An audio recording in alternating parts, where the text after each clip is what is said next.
All right, guys. Hi, it's Carrie, and today we're gonna make chili. What's so special about chili, Carrie? Everybody can make chili. Everybody's got their own chili recipe. Everybody knows that chili is the easiest recipe on earth to veganize. I know all these things. But while I was in Florida, I made some chili for the omnivores. They think they're omnivores anyway. And they absolutely loved the chili. They were like, how did you make that chili? It was so like robust and like meaty, even though there was no meat in it. And I didn't use any fake meats or anything like that. So I kind of had thrown it all together, and it was the best chili I've ever made. Probably even the best chili. It was definitely the best chili. It didn't have any meat in it or sausage or anything, but it was the best chili I have ever made. Absolutely delicious. I'm going to try to recreate it here. But I'll tell you, this is how it started. I had made ahead of time a whole bunch of roasted vegetables for myself to eat, like for the week, right? So I had roasted up a whole bunch of vegetables, but then I had a whole bunch left over, and then I'm like, I'm gonna make this chili, and I ended up just adding the roasted vegetables that I had roasted separately into this chili, and it was fantastic. So that's how we are gonna start today, is with roasted vegetables, and I'm gonna use the same ones that I used when I was in Florida, and that is beets. And I don't care, you think you don't like beets, maybe you don't like beets alone, or maybe you just haven't given beets enough of a chance, but beets in this chili was fantastic. Trust me, they are so good for you. It's like one of the best things you can eat, right? For your heart health and all that crap, cardiovascular circulation going on. So anyway, so we're gonna roast 2 big beets. Okay, we're gonna do that first. I do those separate because then it makes them really easy to peel. I'll show you. It's easy. Anybody can do it, right?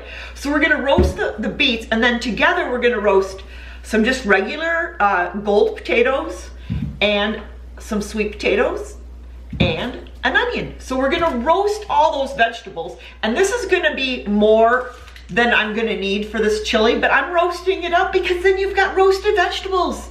Who doesn't want roasted vegetables hanging around? Then the other ingredients are more like just your normal chili ingredients, okay? So I'm gonna add a couple cans of petite diced no salt tomatoes.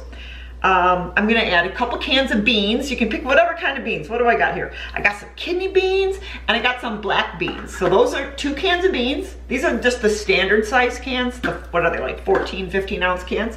Okay, and then a whole can of tomato paste.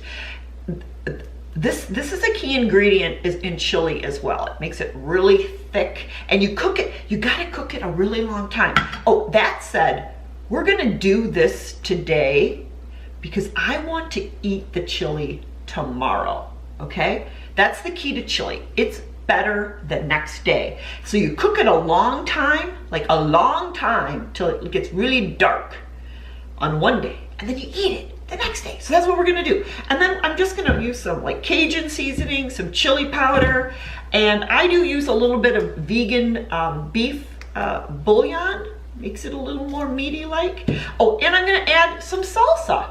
And I might add, and if I add anything else like salt or garlic powder, or when I'm winging it and tasting it, I'll let you know. But this is what I'm starting with, and we're gonna start by roasting the vegetables. Okay, let's make chili.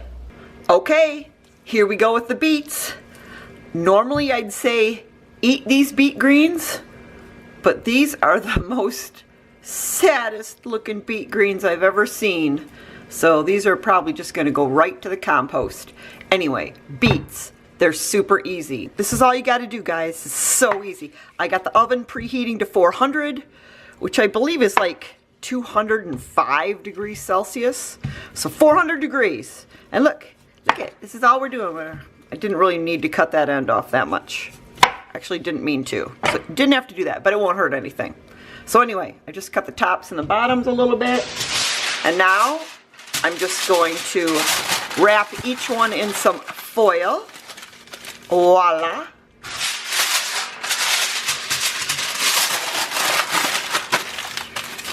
And then I am going to actually put it on a sheet, and now I'm going to stick this in the 400 degree oven for 1 hour. All right, these beets are done. I have pulled them out. I have poked them with my knife, but they are super hot. You do not want to peel these now, folks. You want to let these cool off, and then they will peel real easily. Probably going to wear gloves when I do it. You don't have to, but if you peel them with your hands, they're going to turn pink.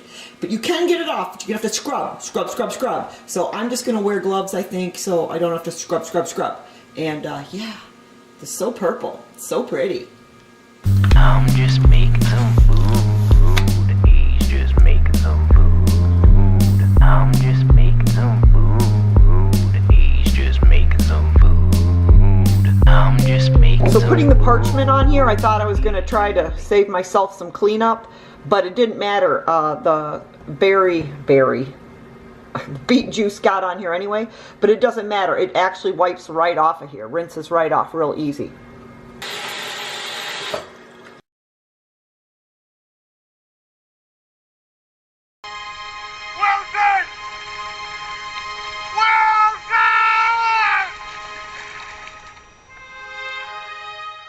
Peel them, don't peel them, entirely up to you.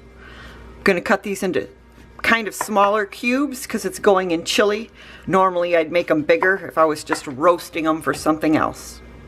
I'm just making some food. He's just making some food. I'm just making some food. He's just making some food. I'm just making some food. He's just making some food.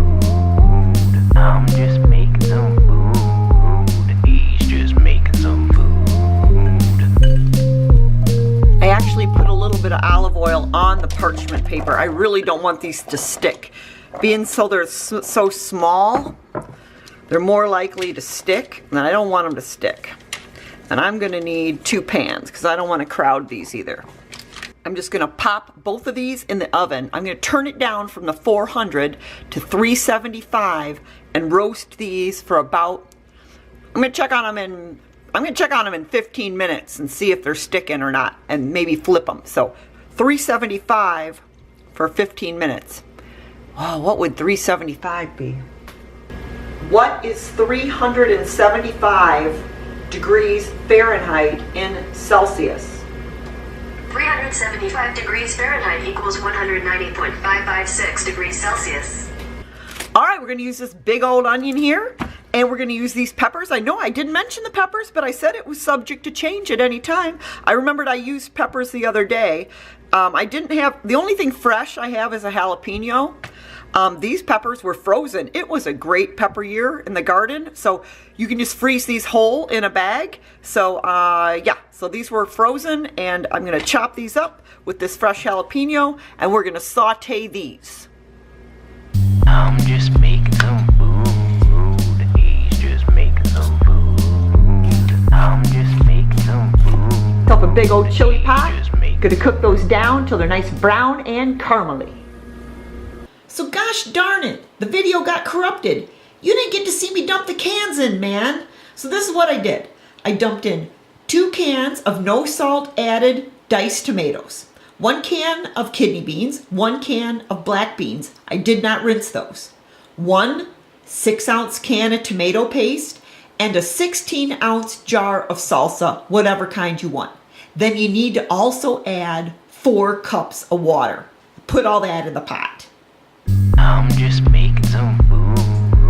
He's just making some food. I'm just making some food.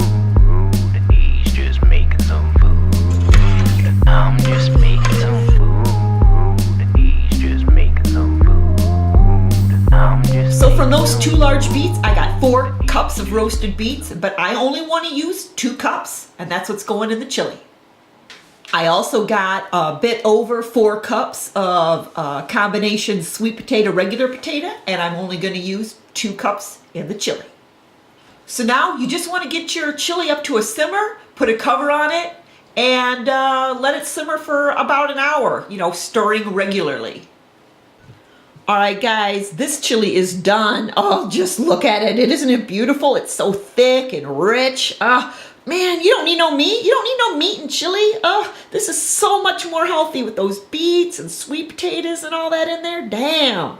Anyway, I'm not saying you got to follow this recipe exactly. I'm just saying maybe you should try adding some roasted vegetables to your own chili recipe. That's all I'm saying. Anyway, so tomorrow when I serve this, it's going to be even better. And I'll show you how I dress this up. And anyway, guys, I'll talk to you guys later.